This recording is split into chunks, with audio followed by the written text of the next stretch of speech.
welcome to Heart to Heart. Today is part 2 of our series that I'm doing with my mother Janet, and this is regarding marriage and abuse and victory over all of it.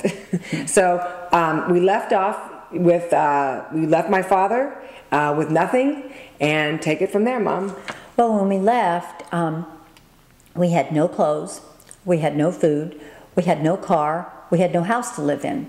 So the first thing that goes through your mind is, oh my gosh, what have I done? Right. Because you're used to having a roof over your head, used to having a car, used to having food on the table, and used to having clothes. And I had 3 teenage daughters who wanted all the things that the other teenagers had. And all of a sudden now, we had $20 to our name, no clothes, no food, nothing. So we had to quickly figure out what we were going to do. So we actually went to my mom, and my mom said, okay, I'm going to give you $1,000. She bought me a car with no brakes, a little Beetle, a little bug with no brakes, and that was it. You know, sink or swim now, because they didn't want me to marry that man in the first place, right. So they were a little ticked off that I even did that. So it was kind of like, okay, you made your bed now, guess what you get to do? You get to lie in it. And so I found an apartment that I was able to rent for $147 a month. With the car that I had again no brakes, so we couldn't go downhill. We could barely go uphill, because then we'd have to go downhill. So that was a problem. But anyway, we had to be very careful where we drove, because there were just certain things we could do and certain things we couldn't do. Anyway, I was looking in the newspaper, and I kept searching for jobs, and finally someone told me about a position at a waterfront community where they were looking for someone to make reservations for prospective buyers to tour the properties on the weekend. So I happened to know someone that was working there, and they hired me to work on the weekends. Well, that was just 2 days of work. So I continued to look in the newspaper, because that's what you did in those days, and kept calling around. And then I finally did get an interview and did actually get a job as a person to do invoicing for an aircraft tool company. Well, I knew nothing about invoicing, nor did I know anything about aircrafts or tools, but because I was in the baby business, diapers, clothes, you know, the changing of the diapers, the making dinner, and picking up after a man that was, you know, quite dysfunctional. Right. So, you know, those are the only things I really knew how to do, coping and dealing with this lifestyle that I had had. So I went to work there, but what I didn't realize was part of my duties there was also to be the janitor. So after everybody left, I had to clean up the place at night and clean the toilets so that they had to be bright and shining for the next morning, which I did, and that was okay. We went through that process, but then I realized that the part-time job on the weekends, the full-time job during the week, just wasn't cutting it either.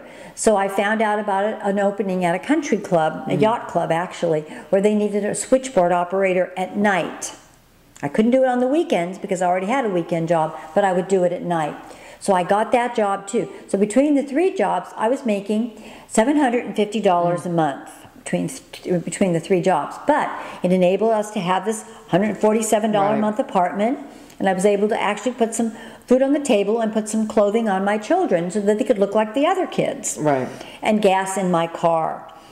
So after that, it was kind of like, well, I'm coming along, you know, we're barely making it every month, and we would just make it every month, not even realizing who was watching out for us, and that was my Heavenly Father, who I didn't even know in those days. Had I have known Him, things could have been a lot different, but I didn't know Him, but still He was there for me and looking out for me.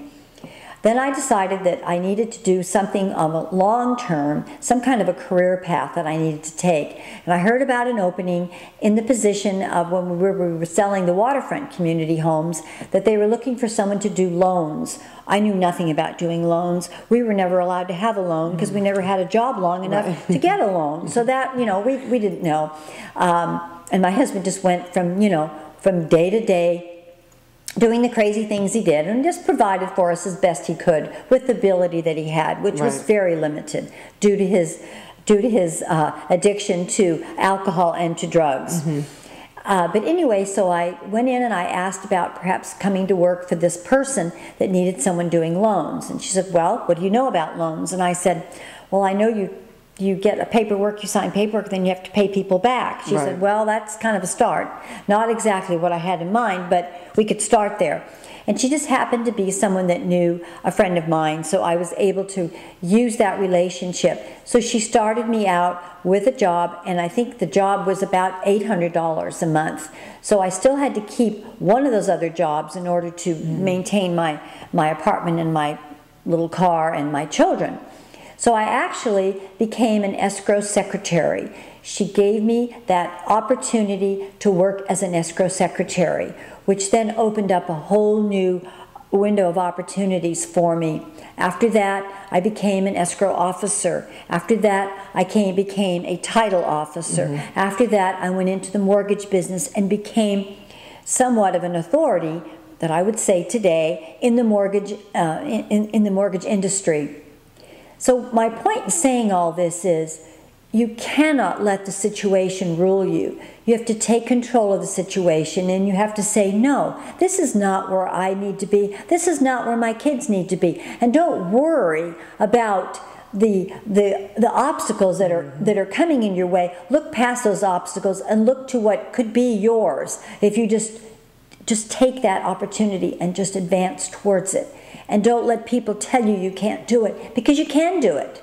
You can do it. And there's a scripture in the Bible, Julianne, that talks about worry. And there's a scripture that talks about the lilies of the field and the birds of the air, how our Father takes care of them. And would He not take care of us? Absolutely. Yes, He would. Yes, and that's Matthew 6:25, and that's our foundational scripture for these two shows. Wonderful. But also, too, there's another scripture that comes to mind that I don't know exactly where it is. I'll find it.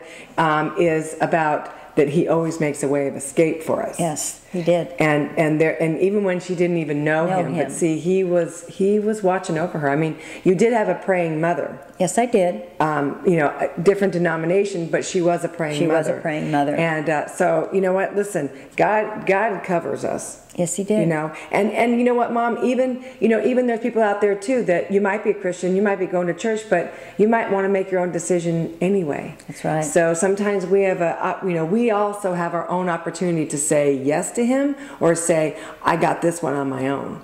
And that's a problem. And if you think about it, really, her parents didn't want her to marry my father. That's right. So that was almost like the voice of God saying, don't do this. Yes. What are you doing? And she said, no, really, I know better. Yes. And that's what we do. But listen, I'm not condemning you, and I'm not condemning you, and I'm not condemning anybody here. That's what we do, unfortunately. And we have to heed the voice of the Lord. Anybody that says they don't know what the Lord is saying to them, or they've never heard from the Lord, that can't be possibly true, because this whole book right here is everything He has to say to us. So maybe you're not reading. You got to get in here and find that. So, I just want to thank you, Mom, because I know that this has blessed a lot of people. And, and even the fact that my mom is 71 years old, this happened 40-something years ago. Long time ago, yes. 38 years ago. I'm 47, so yes. yeah, that happened a long time ago. But the old saying is, there's nothing new under the sun. Things happen, and the drugs are just different now. I will tell you that the thing that really stands out in my mind is choices.